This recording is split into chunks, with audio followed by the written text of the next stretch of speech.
Hello, everyone. Good evening. This is Jiyeon Kim of Peabody Access Museum. I'm really happy to introduce our speaker, who is the specialist of Korean textile. And Mr. Lee Talbot is a curator of the Textile Museum of George Washington University, and he specializes in East Asian Textile History. He's also a lecturer at George Washington's art history program. Mr. Talbot was previously curator at the Chung Embroidery Museum in Seoul, Korea. He graduated from Rhodes College with a bachelor's degree and holds an MBA from the Thunderbird School of Global Management and a master's from Bard Graduate Center. He's completing his doctoral dissertation on Korean textile and costume history at Bard. Most recently, Mr. Talbot curated this very groundbreaking exhibition on Korean textile last year. So I'm really glad that we are welcoming Mr. Talbot for this very interesting lecture. Yeah. So. All right. Yes, thank you very much, Jiyeon, and many thanks to the Korean Cultural Society of Boston for inviting me to speak about embroidery as part of the Korean Heritage Symposium. You know, in Korea, as in many parts of the world, embroidery is one of the oldest art forms, and it remains a vibrant medium of expression for artists today. So tonight we'll see that a quick look at Korean embroidery from the late Joseon Dynasty to the present day can take us on a colorful journey through Korean history, culture, and creativity. So what exactly is embroidery? Well, it can be defined as using a needle and thread to decorate an already existing structure, usually a woven fabric. Embroidery does not have a practical function. It's created as an embellishment. To embroider an object is to elevate it and to make it special. To embroider well requires a great deal of time, skill, and patience. So across history and across cultures, hand-embroidered textiles have been highly valued. In Korea, as in many parts of the world, embroidery and textile production in general were closely associated with women. And as we'll see tonight, embroidered textiles tell the story of Korean women's life experience and creativity like no other art form. For centuries, embroidery has served Korean women as a socially sanctioned pastime, a financially lucrative skill, an expressive artistic outlet, even a pious devotional act. So it provides a particularly rich record of women's histories. We'll start in the late Joseon Dynasty. So in the late 1800s, mid to late 1800s is when we'll start today. During the Joseon period, Korean women's lives typically centered around the domestic sphere, and opportunities for formal education were almost non-existent until the late 19th century. But young women learned textile arts from their female family members or tutors. A woman's skill in weaving, dyeing, tailoring, and embroidery indicated the quality of her education and upbringing, and for young women, even her marriageability. By attaining aptitude in these skills, a woman could potentially garner great respect and gain agency. So these attitudes are reinforced in Neo-Confucian philosophy, which permeated all aspects of Korean culture during the Joseon Dynasty. Neo-Confucian teachings advocated a gendered division of labor, summarized in the phrase namgyong-yojik, so men till women weave. And of course, this was never absolute. Some men wove, and many other more women did engage in agriculture, but this was held up as a model, and it was reinforced in literature and education, and also in visual imagery like we see here. This folding screen depicts scenes of agriculture and textile production, which were the twin pillars of the economy and of the Joseon state. Neo-Confucian teachings outlined what was considered to be proper women's work, and among these, textile-related tasks were primary. Korean women invested a tremendous amount of time in textile production, cultivating fibers, spinning fibers into yarns, dyeing, weaving, sewing, embroidering. They all require expertise and a great deal of time. Textiles are necessities. Food, shelter, and clothing are basic requirements for human existence. But textiles had further intrinsic value in pre-industrial Korea. They functioned like money. Taxes could be paid, and goods could be purchased with cloth, and income earned from its sale. Textiles ranked among the family's most valuable assets, and the responsibility for making, storing, distributing clothing and fabrics for the household afforded women authority and financial agency. The first wife of the clan presided over all aspects of household management, and her power was symbolized by keys carried on an elaborate silk key holder, which locked and safeguarded the storage chests holding textiles and other valuable possessions. Daughters-in-law became the true mistress of the house once they inherited the key holder from their mother-in-law. And on this embroidered key holder, we see cosmologically significant colors and symbolic imagery, including birds, flowers, chili peppers, eggplants, and lotus seeds.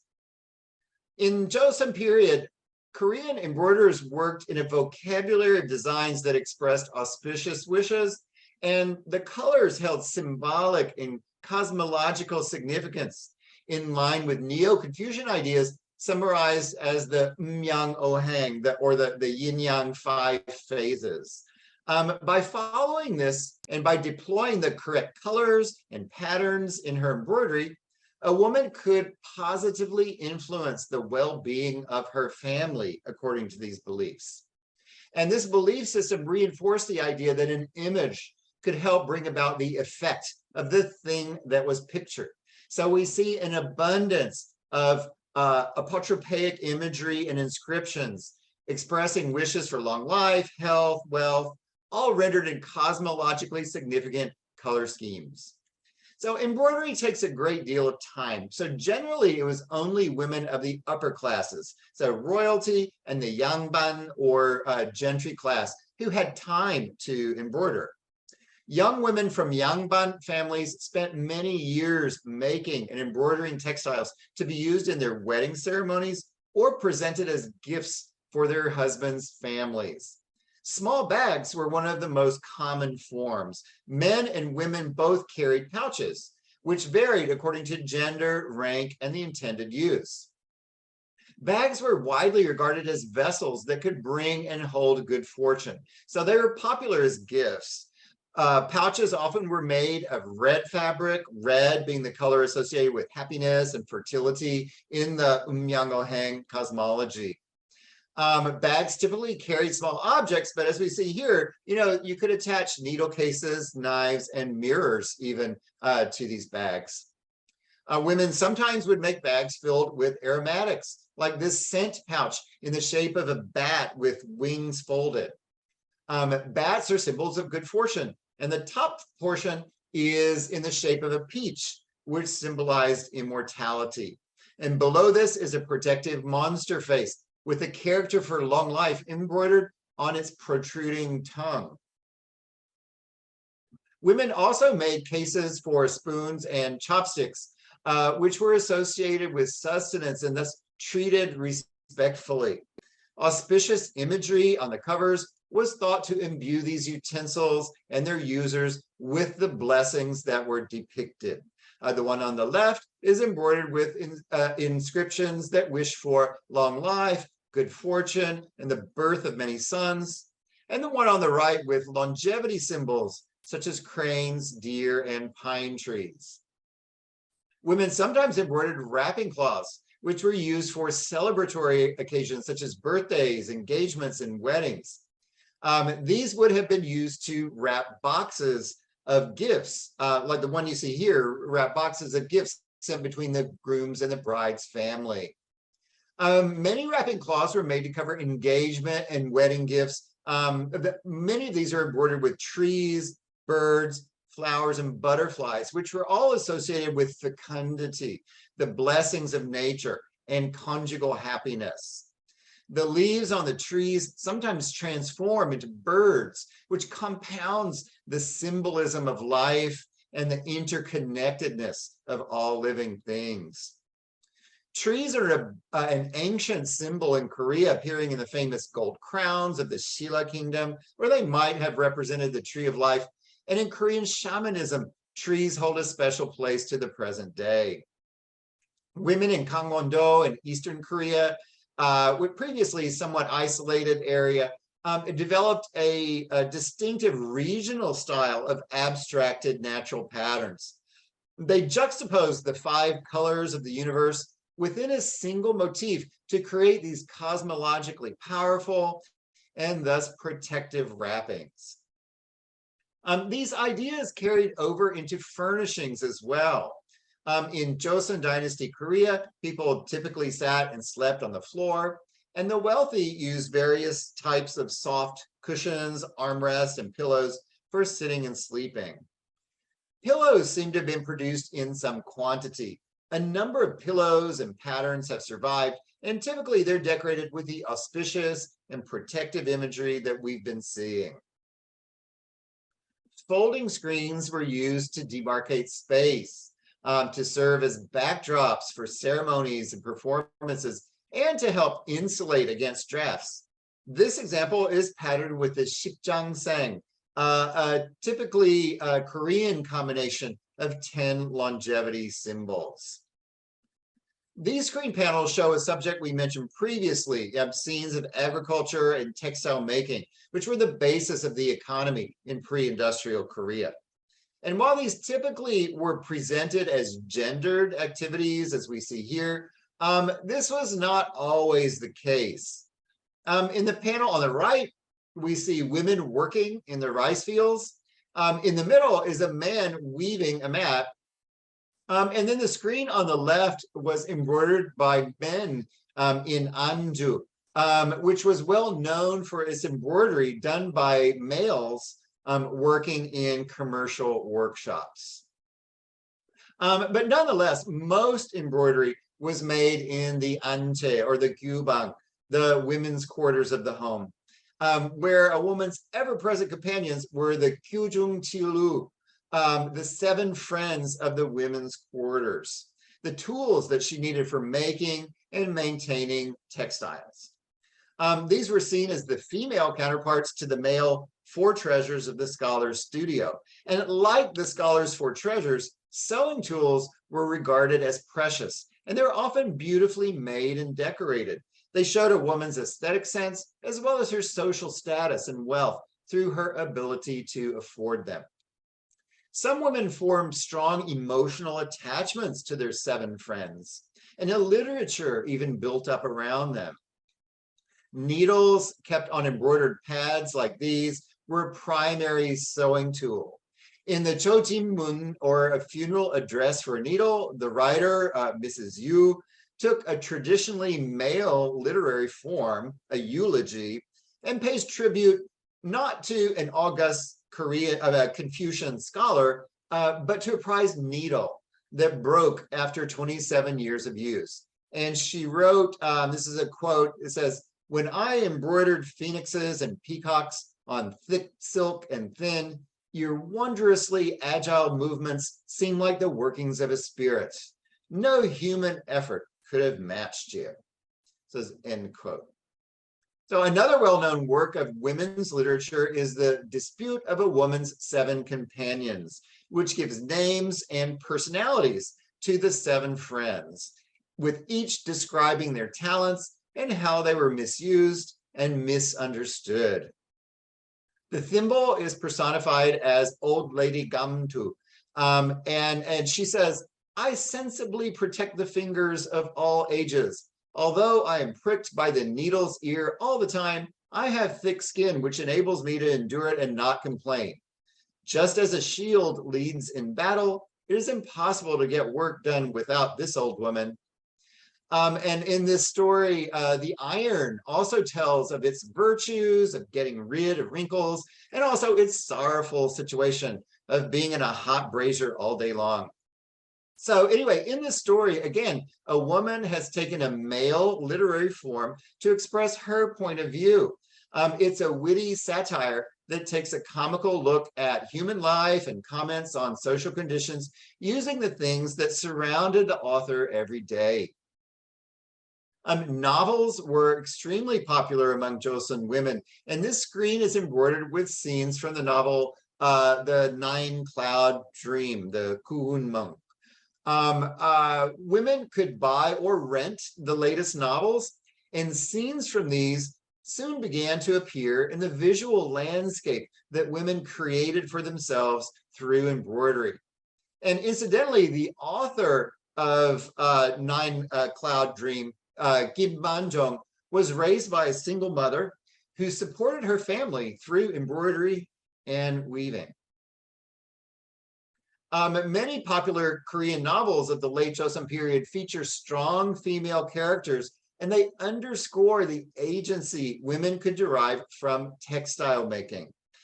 In the classic novel Sukhyang-jeon, the orphaned heroine lives off her famed embroidery skills. And the novel Ichun Pungjeon, when the husband loses the family fortune, it's the wife who restores them financially through making textiles.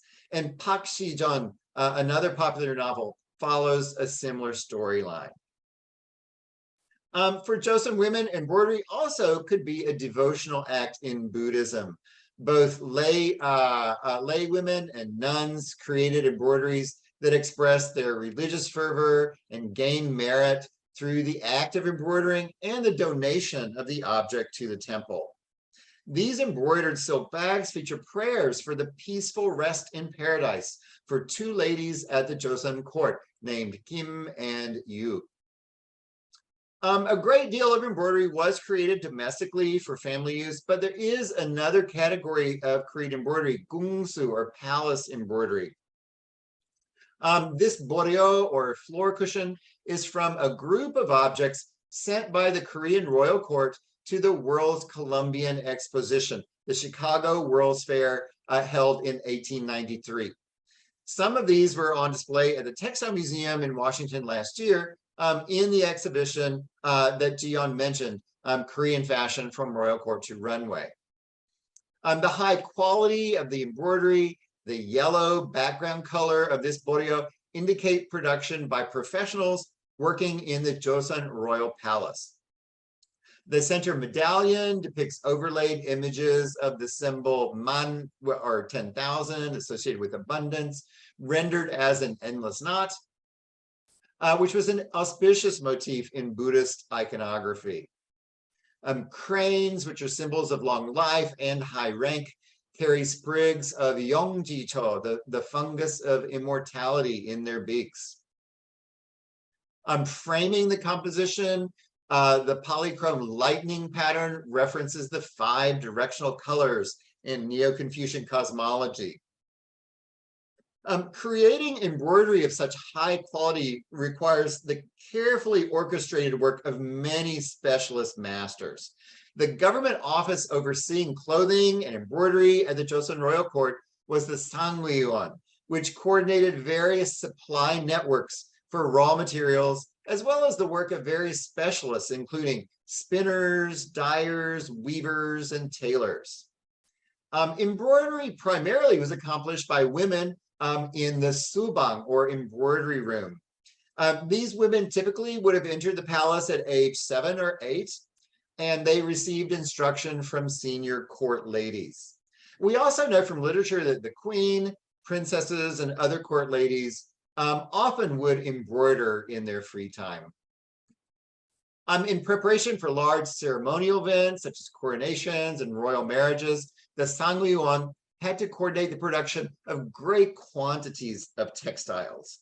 Uige, which are the official court records of these ceremonies, sometimes tell us the names of the women who created embroidered items, and also the types of embroidered items made for use in the ceremonies and as gifts. Husu like this were commonly given as royal gifts during weddings. These are back aprons worn with ceremonial costume, and they served as rank indicators.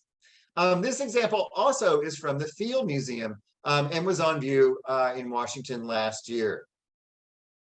The Dohwaso, which is the royal painting department, often supplied the embroidery studio with designs, which were called subon or sucho. Court painters made some subon as paper templates with designs on hanji or paper, strengthened and waterproofed with oil. So this example on the right in the National Palace Museum collection has an inscription saying that it was made for a groom at the Unhyun Palace in the spring of the Gyeongshin year. As we see with this detail, a distinctive feature of traditional Korean embroidery is the use of komsa, and that means threads that are very tightly twisted to allow the creation of various widths and textures, while also enhancing durability. Another hallmark of Korean embroidery is the use of thread padding to create three-dimensionality. On this example, the crane's wings are built up with thread padding underneath to create a sculptural effect. Palace embroiders also had access to gold-wrapped silk thread, as well as threads dyed in rich colors using the high-quality dyes that were available to the royal workshops. The most lavishly embroidered of all Korean garments are hwarot, or wedding robes. The wide sleeve construction of hwarot derives from royal court costume, but in the late Joseon period, all women were allowed to wear these robes on their wedding day. The fine workmanship and materials of these two hwarot from the Field Museum, shown here in our museum's exhibition, they suggest production also in the palace workshops. Hwarot are replete with meaning in their color and their ornament. Typically, their outer fabric is red silk, while the lining is blue, a combination symbolizing the harmonious cosmic balance between yin and yang, the male and female. Bold, multicolored stripes on the sleeves offer spiritual protection. Ornamental patterns such as peonies, lotuses, and waterways, phoenixes with chicks express good wishes for the wearer and her future family, including fertility and long life. And here they are brought to life by master embroiderers using designs created by court painters. This hwarot features peonies, which are symbols of wealth and honor, amid the attributes of the 8 Taoist immortals, with lotuses associated with purity rising from colorful water waves at the bottom. Paired birds with their chicks express wishes for conjugal happiness and many children. On the upper back, peaches, symbols of long life, grow in a basin. Both palace embroidery and domestic embroidery began to change when the traditional order of the Joseon world was shaken, as Korea plunged into the international scene after centuries of isolationism. With the signing of the Ganghwa Treaty in 1876, Korea opened up to the world and established diplomatic relations with the USA, Britain, and other global powers. A flood of traders, missionaries, soldiers, engineers, diplomats from Japan and the West arrived in Korea, in the capital and in port cities, and locals were exposed to a variety of dress styles. In this photo of Incheon Harbor that you see on the left, we see shop signs in English for 2 Chinese tailors making Western style clothing. And on the right are British diplomats in Seoul around 1890. Some Koreans started to go abroad to study and work, and often came back wearing Western garments. Over time, Western fashion became closely associated with ideas of modernization. In the last decade of the 19th century, uniforms for the Korean military, policemen, and others in the government service switched to Western styles. And eventually, the Joseon royal court itself adopted Western dress, issuing an illustrated guide like we see here in 1901. So embroidery continued to express hierarchy at the royal court, but the signifiers changed. Previously, dragons, phoenixes, and cranes indicated status, but these motifs were not specifically Korean. They were shared by many East Asian peoples. With widened international relations came a heightened national consciousness, and the Korean court began to use several motifs with specifically national associations. The mugunghwa, or the hibiscus, designated as the national flower of Korea. The ihwa, the blossom of the Asian plum, which symbolized the royal family, whose family name I was a homonym for I, the plum. And the taeguk, the interlocking comma shapes chosen for the new national flag. And these motifs were not used exclusively as markers of rank on uniforms. They also gained popularity outside the royal palaces and appeared more and more frequently in domestic embroidery, such as this wrapping cloth with a version of the taeguk and a pouch with the mugunghwa motifs. Previously in the Joseon period, the making of embroidery had remained within the private domains of the women's quarters and the palace embroidery studios. But reforms in the late 19th century abolished the sequestering of women, and women increasingly took part in public life. With the introduction of formal education for women, embroidery became part of the standard school curriculum and entered the public sphere. Embroidery was taught at the first modern school for Korean women, the Ihwa Haktang, which opened in 1886 by an American missionary. And needlework was a core subject at the dozens of girls' schools that opened in the following years.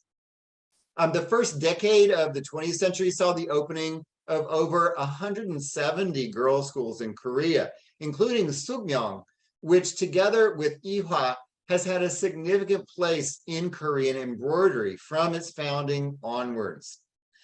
Some schools began to require Western-style uniforms. And many girls' schools taught both Korean and Western tailoring and needlework. So Korean women were exposed to new forms of dress and embroidery. As illustrated by these samplers, traditional Korean embroidery techniques, such as long and short stitch and couching stitch, were taught alongside Western techniques, such as buttonhole, chain, and cross stitch. So the technical vocabulary of Korean embroidery starts to expand with the advent of formal education for women. During the colonial period, Korea's education system became aligned with Japanese models, but women's schools continued to teach sewing, embroidery, and dyeing as part of the set curriculum. Highly influential at the time in women's education in general and embroidery instruction in particular were Korean women who had studied in Japan and returned home to teach, such as John Myungja. When John was a student at Tokyo Women's Art School, she made this sample book of 120 patterns that illustrate the techniques that were taught at that time. Women were not admitted to Tokyo University of the Arts at that time. So women wanting to formally study art enrolled in the Tokyo Women's Art School, which today is known as Joshibi University of Art and Design. By this time, embroidery there had incorporated a number of Western influences, including the use of naturalistic compositions and color gradations to realistically express light and shade. When John finished her studies and returned to Korea, she became an instructor at Sukmyong.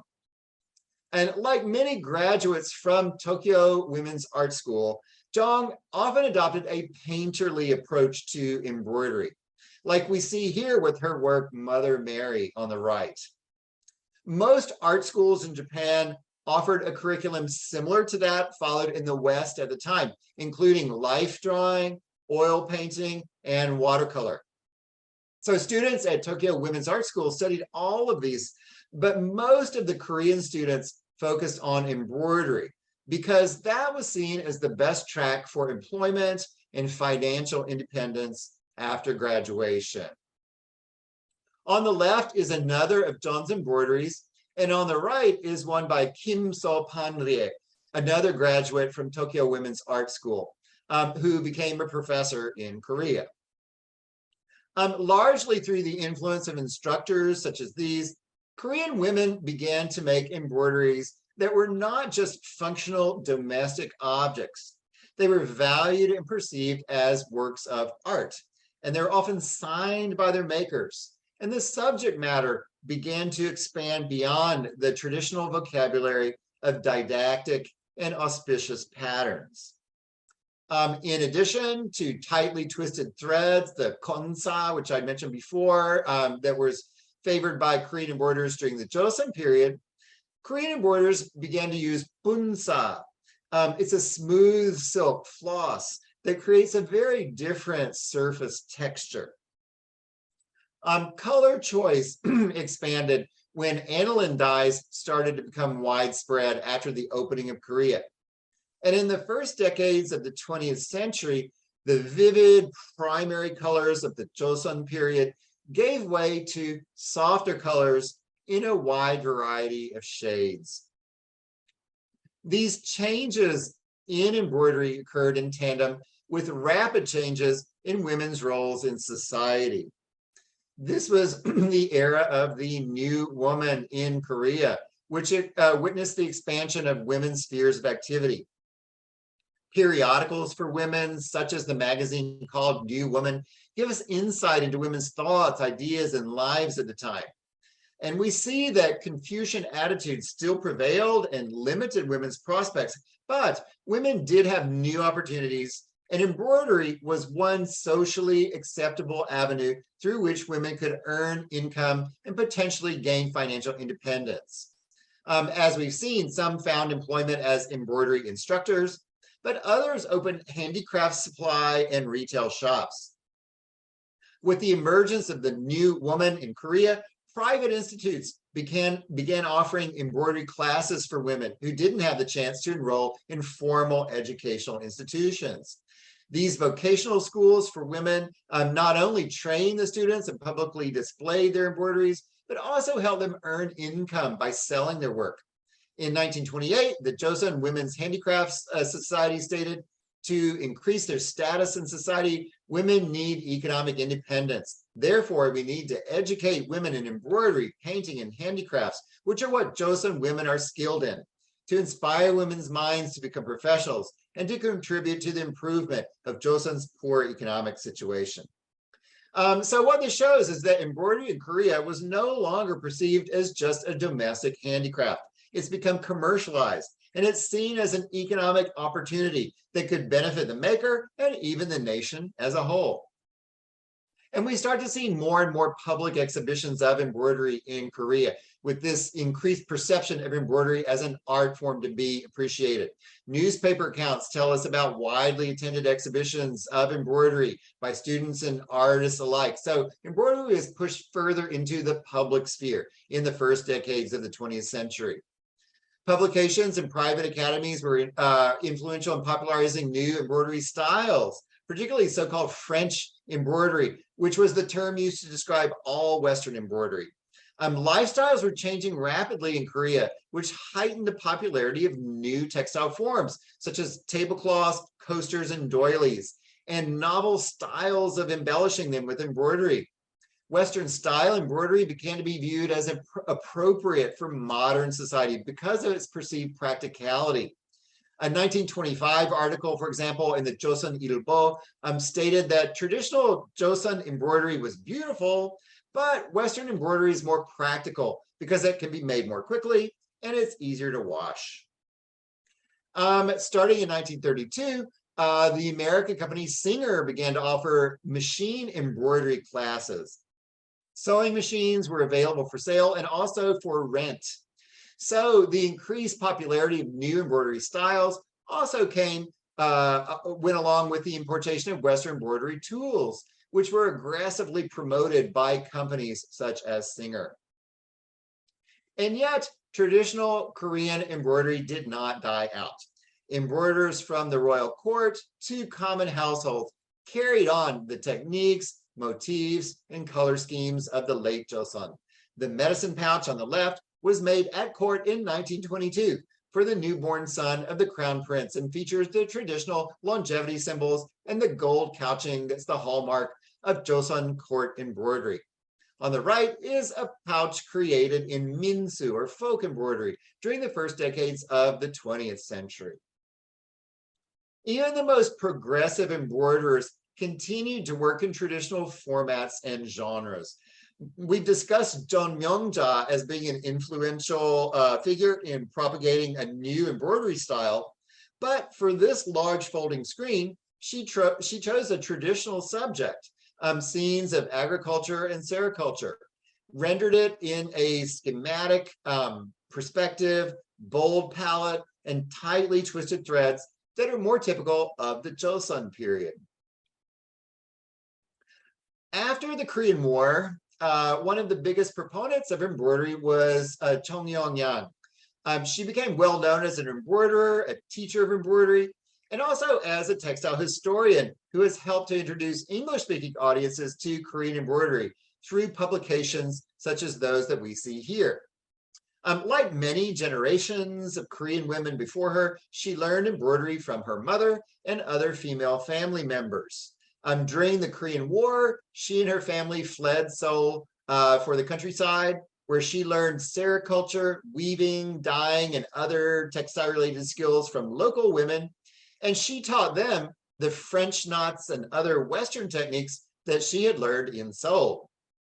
In 1965, she founded the International Embroidery Institute, which taught a marketable skill to the young women from the countryside who streamed into Seoul each day in search of employment. Chung traveled the world to market her students' work, often wearing spectacularly patterned hanbok that she had embroidered herself. On the left, we see her in Japan on NHK TV, talking about her students' work. In the 1960s, she was commissioned to embroider large folding screens for the executive mansions of South Korea, Malaysia, and West Germany. Here we see President Park Chung-hee and First Lady Yoo Byung-soo with German diplomats at the Blue House, the Cheongwade, in front of a screen called Unity, which we see here. At the time, the South Korean government was seeking to decorate the presidential mansion with artworks that communicated the desire for reunification. So as fish typically swim in a group, Dr. Chung chose to depict a school of fish to articulate the Korean concept of dangyol, or togetherness.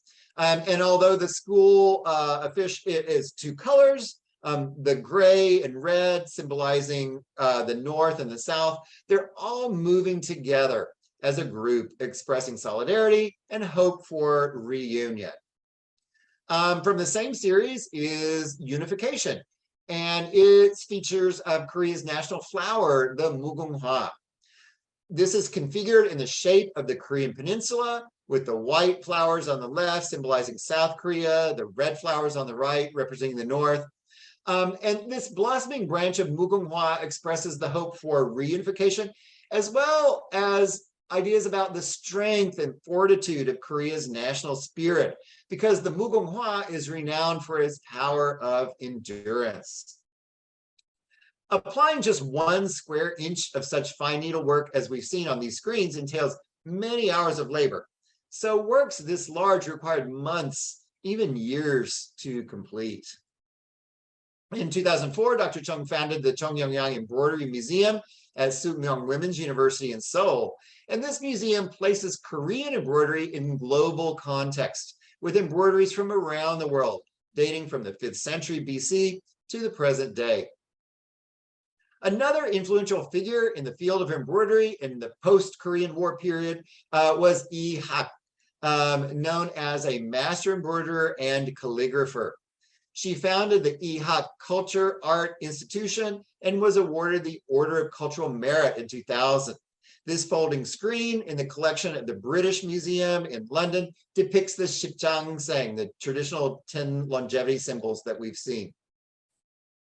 Today, embroidery is recognized by the Korean government as an intangible cultural heritage, one of Korea's great traditional arts and crafts that need to be preserved for future generations.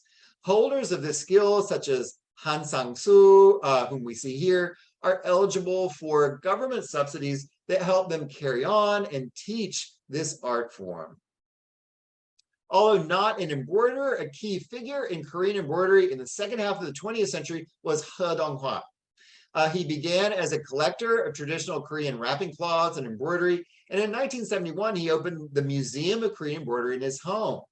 He built a significant collection over the years and organized a number of exhibitions, some of which traveled overseas. Before he passed away, he donated his collection to Seoul City, and they're now the cornerstone of the textile holdings at the recently opened Seoul Museum of Craft Art. Today, a new generation of artists is pushing the limits of embroidery as an art form. Kim Soo-ja is a multidisciplinary artist with a strong connection to textiles and needlework. In her textiles, needlework, and botari, which are cloth bundles, Kim explores universal questions of human relations and communications. Her video work, A Needle Woman, presents the artist wearing the same clothes, standing in the same way in various urban environments around the world. The needle referred to in the title is the artist theorizing herself as a needle, passing through the fabric of a place and its people. Many of the locations where these are filmed have recent histories of violence or unresolved conflict. So the needle can be seen as an instrument of suture and healing. Kyung-ah focuses particularly on the political division of the Korean peninsula. She creates the master designs for her embroidered artworks digitally, and then these are sent to intermediaries in Russia or China. These intermediaries print out a life-size hard copy of the design. They cut it into smaller sections, and then these are given to anonymous North Korean artisans who are paid to convert them into embroideries. When finished, they are smuggled out of North Korea and assembled into the final work in the South. It takes about a year on average for the pieces to get embroidered and returned to the artist, usually reeking of cigarette smoke, she says. And here she lists the materials as silk threads on cotton, middleman, anxieties, censorship, ideology, wooden frame, approximately 1,900 hours, 2 persons.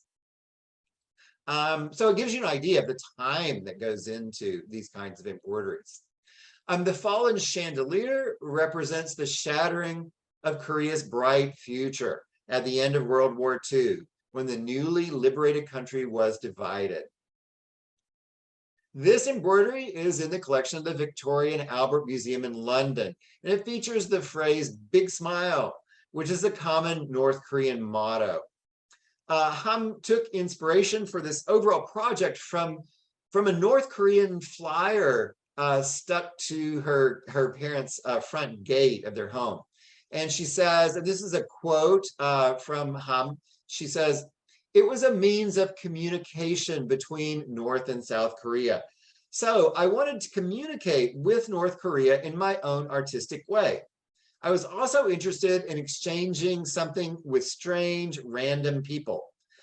Then would I initiate the communication? I could just send the flyers, but I focused on a major difference between the two Koreas. A country where everything is available in digital form, just a click away, and another without the internet. So I came up with needlework, a labor-intensive analog industry, poles apart from digital elements." So that is end quote. So tonight we've taken a quick look at various aspects of Korean embroidery from the late Joseon Dynasty to the present day. we've seen that although embroidery is an ancient art form in Korea, it's constantly changing. And every piece of embroidery documents the social, cultural, and historical circumstances that brought it into being, while also revealing the imagination, talent, and personal aspirations of its creator. So thanks very much for your attention. Thank you so much, Lee. Thank you so much for this fabulous lecture, and it was really, really wonderful introduction to this beautiful art of embroidery. I particularly found it very interesting, very enlightening to see how embroidery has continuously empowered women and provided them with not only economic means, but sometimes a great path to success. So it's yeah, it was really, really great. I want to hear from our wonderful audience, and then if you have any questions, yeah, so I see one question maybe on the chat, in the chat window. Yeah, thank you, Jane, to everyone. Thank you. So yeah, so do you have any questions for Mr. Talbot or comments?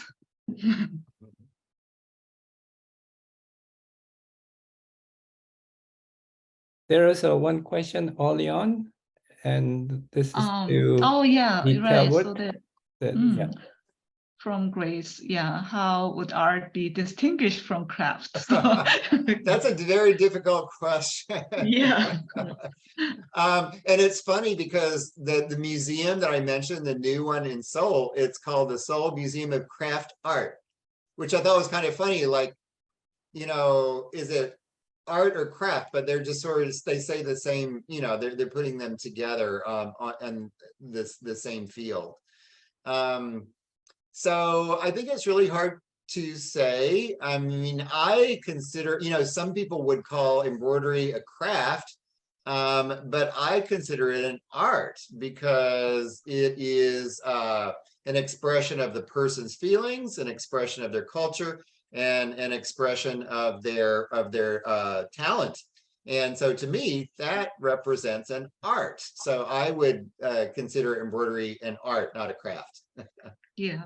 And I also found it very interesting that these embroidering tools are equivalent of men's brush and Yeah. you know their writing tools, right? But probably Yes. back then in Joseon Dynasty, you know, calligraphy and painting were considered art when embroidery was not. But I mean, we today, and to that extent, of course, they are both like you know, the outlets of their creativity. Right? That's And right. great skills, right? Yes, that's right. That's right. Oh, another question from Grace. Oh, how did you become interested in Korean art and the Textile Museum? Oh, yeah. Oh, well, yeah, it's a long story, but but just quickly, you know, when I've always been interested in East Asia, you know, and from the time I was 4 years old, I said that, you know, when I grow up, I'm going to, you know, go to Asia and live in Asia. And so when I graduated from college, I moved to Taiwan to study Mandarin. And there I had, I guess I was 22 years old. Anyway, I had the first chance to go to Korea. And I just really, really loved it. My father fought in the Korean War, and so he had lots of stories about Korea. And actually many, you know, the reason why when I was 4, that I realized, oh, I really want to go to Asia, was from looking at textiles that he had bought in Korea and in Japan during the Korean War in the 1950s. And that just really, really just impressed me so much. So I'd heard a lot about Korea, but the first, you know, when I first visited there, I thought, wow, you know, this is just really fascinating place. You know, at that time when I was in college, you know, it was the 1980s, and you know, Korea, you didn't have much opportunity at college, you know, where I went to study about Korean history and culture. You know, mostly it was focused for East Asia, mostly, you know, on Japan and China. So I realized, oh, wow, I'm going to have to learn more about Korea. And so that just led me on that path. Yeah. I ended up getting a job in Korea. I worked for the Royal Asiatic Society, which is a British scholarly organization. So anyway, that's how it turned out. Okay, great. Any other questions from anyone else? I have a question. Do you find similar style or types or history of the embroidery in China and Japan? And do you see some differences or unique characteristics? I think there are a lot of parallels and there are a lot of differences. You know, one thing that of course every culture in the world has their own styles and their own ways, but it's amazing how many shared techniques there are with in embroidery. You know, you take a needle and thread, you know, you make a stitch that's a satin stitch or a pyeongsu in Korea. You know, like every culture does that. So there's a lot of sharing there. And then also, I think, you know, throughout East Asia and indeed in many cultures in the world, embroidery was associated with women. You know, it was something that was considered proper for women to do. And it's a similar situation, you know, in Korea, China, France, England, all those countries. Generally, it was upper classes because embroidery, like I mentioned at the very beginning of my talk, embroidery has no function.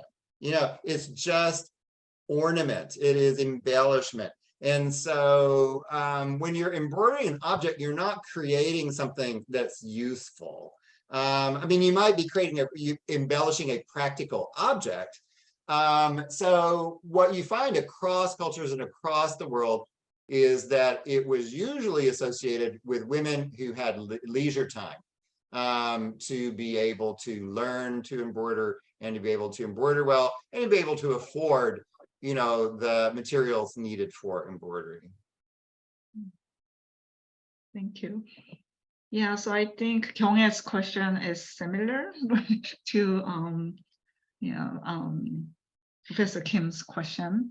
Yeah, and the last, Grace has another question. What about embroidery as patchwork for clothing? Is that? Okay, well, I mean, embroidery, I mean, you can use it, yes, for stitching together, you know, I think that's more like, you know, like mending or patching together, but you can do it decoratively for sure. Yeah. And that's something that, again, is something you see across cultures because until, you know, industrial times, textiles were expensive. You know, they had to be made by hand. There's no machines making them. So you're going to reuse and reuse and reuse and reuse. Every culture is going to reuse. And so that means that almost every culture is going to have patchwork. And they're going to mend and reuse their clothes as much as possible. And so needlework is definitely a valuable skill in that regard. Hey, thank you. Any other question? Yeah. And I'll just make one quick point. They're asking about differences, you know, in China, Korea, Japan, some differences. Like I mentioned, a lot of the techniques are the same. I mean, yes, each country is going to have its own unique ways of interpreting and some unique stitches, but a lot of them are shared. I think one big difference is that Confucianism was really, really strong in Joseon, Korea. And other than the hwaro, which we looked at, you know, the wedding robes, and we don't see lots of elaborate embroidery on Korean clothing so much, you know, in the Joseon period. So, for example, in China, it's common for ladies to wear, and we're talking, you know, dynastic period, you know, the parallel to Joseon period, you know, lots of heavy embroidery on their clothes. In Japan, you might see kimono that has lots and lots of embroidery. In Korea, not so much. Generally, you know, a chima togori is not going to have lots of, during the Joseon period, is not going to have lots of heavy embroidery on it because Confucianism frowned on that. You know, you're not supposed to have very conspicuous kind of consumption in that regard. So we don't see lots of embroidered clothing in Joseon period, except for clothing for really special use, like weddings or court ceremonies or something like that, or court officials uniform, something like that. Yeah, so the embroidery was mainly used for accessories or like screens and those things, right? Yeah, exactly. Yeah, things that had some sort of practical function.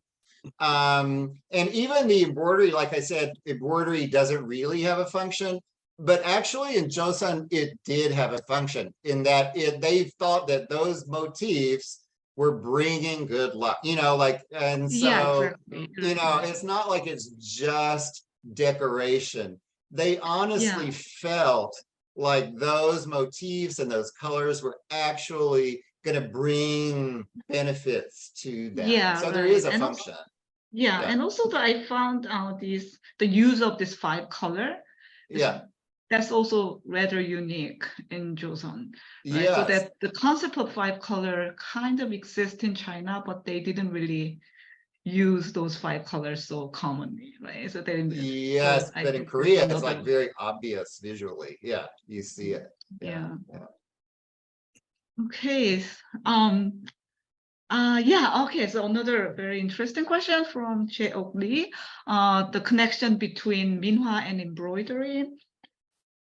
Sure, you see a lot of similarities, you know, and you know, I didn't spend a lot of time talking about it, but like for some of like the pillows and the bags, I showed paper patterns, you know, and so women could buy those patterns in the market. And those patterns would be drawn by an artist, and he might make a minhwa, you know, he might make a tiger that you put on your door, or he might make, you know, something that you can use as an embroidery pattern too. So there's actually a strong connection between them. Right, right. Same with this, I mean, very famous, very well-known, like a work, mid-Joseon period work by Shin Sa-im-dang. So we have paintings and then the embroidery that really matters. That's right. That's right. So there's a direct relationship. Yes. Yeah, of course. Yeah. Yeah. Okay, so yeah, and thank you so much for this wonderful lecture. And if there's no other questions, probably we will just end this. This is wonderful section. I'm sorry to say that this is the last lecture of this year, but we will start again next year. Yeah, we will start a new session. So very excited. And then thank you so much for coming here and giving this really, really wonderful lecture. Yeah. All right. Thanks everyone. Thanks for inviting me. Thank you. Have a wonderful evening. Bye. Okay, bye.